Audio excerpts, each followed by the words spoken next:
जहाँ रामायण होती है वहाँ हनुमान जी उपस्थित होते हैं। एक सत्य घटना।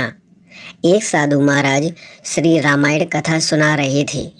लोग आते और आनंद विभोर हो जाते थे। साधु महाराज का नियम था, रोज कथा शुरू करने से पहले आइए हनुमंत जी विराजिए कहकर हनुमान जी का आवाहन करते थे। फिर 1 घंटा प्रवचन करते थे। एक वकील साहब हर रोज कथा सुनने आते। वकील साहब के भक्ति भाव पर एक दिन तर्कशीलता हावी हो गई। उन्हें लगा कि महाराज रोज आइए हनुमंत जी विराजिए कहते हैं, तो क्या हनुमान जी सचमुच आते होंगे। अतः वकील साहब ने महात्मा जी से पूछ ही डाला, महाराज जी, आप रामायण की कथा बहुत अच्छी कहते हैं, हमें बड़ा रस आता है, परंतु आप जो गद्दी प्रतिदिन हनुमान जी को देते हैं उस पर क्या हनुमान जी सच में विराजमान होते हैं। साधु महाराज ने कहा, हाँ, यह मेरा व्यक्तिगत विश्वास है कि राम कथा हो रही हो तो हनुमान जी अवश्य पधारते हैं। वकील ने कहा, महाराज, ऐसे बात नहीं बनेगी। हनुमान जी यहाँ आते हैं इसका कोई सबूत दीजिए।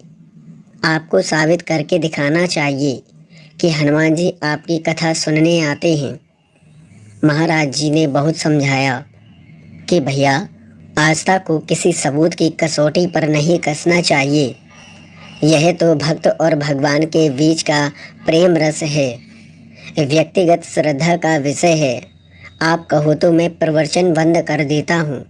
यदि आप कथा में आना छोड़ दो, लेकिन वकील नहीं माना, कहता ही रहा कि आप कई दिनों से दावा करते आ रहे हैं।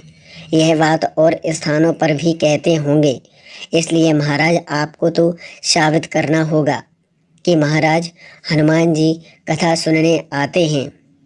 इस विषय में दोनों के बीच वाद विवाद होता रहा। मौखिक संघर्ष बढ़ता चला गया। हार कर साधु महाराज ने कहा, हनुमान जी हैं या नहीं उसका सबूत कल दिखाऊंगा। कल कथा शुरू हो तब प्रयोग करूंगा। जिस गद्दी पर मैं हनुमान जी को विराजित होने को कहता हूँ, आप उस गद्दी को आज अपने घर ले जाना। कल अपने साथ उस गद्दी को लेकर आना और फिर मैं कल गद्दी यहाँ रखूँगा। कथा से पहले हनुमान जी को बुलाएंगे। आप गद्दी ऊंची उठाना। यदि आपने गद्दी ऊंची कर दी तो समझना कि हनुमान जी नहीं है। वकील इस कसौटी के लिए तैयार हो गया। महाराज ने कहा, हम दोनों में से जो पराजित होगा वह क्या करेगा, इसका निर्णय भी कर लें। यह तो सत्य है कि परीक्षा है। वकील ने कहा, मैं गद्दी ऊंची ना कर सका तो वकालत छोड़कर आपसे दीक्षा ले लूँगा। आप पराजित होगे तो आप क्या करोगे। साधु ने कहा, मैं कथा वाचन छोड़कर आपके ऑफिस का चपरासी बन जाऊँगा। अगले दिन कथा पंडाल में भारी भीड़ हुई। जो लोग रोजाना कथा सुनने नहीं आते थे वे भी भक्ति, प्रेम और विश्वास की परीक्षा देखने आए।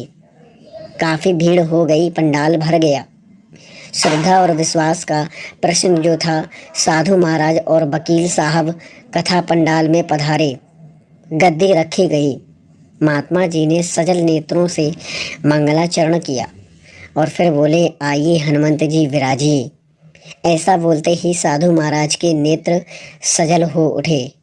मन ही मन साधु बोले, प्रभु, आज मेरा प्रश्न नहीं है बल्कि रघुकुल रीत की परंपरा का सवाल है।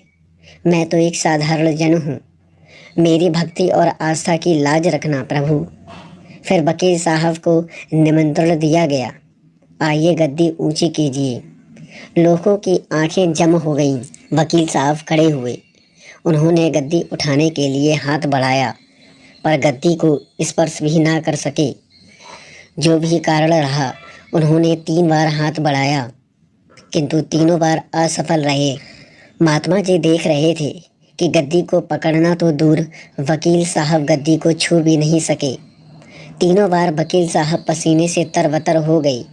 वकील साहब साधु महाराज के चरणों में गिर पड़ बोले, महाराज, गद्दी उठाना तो दूर, मुझे नहीं मालूम कि क्यों मेरा हाथ भी गद्दी तक नहीं पहुंच रहा है।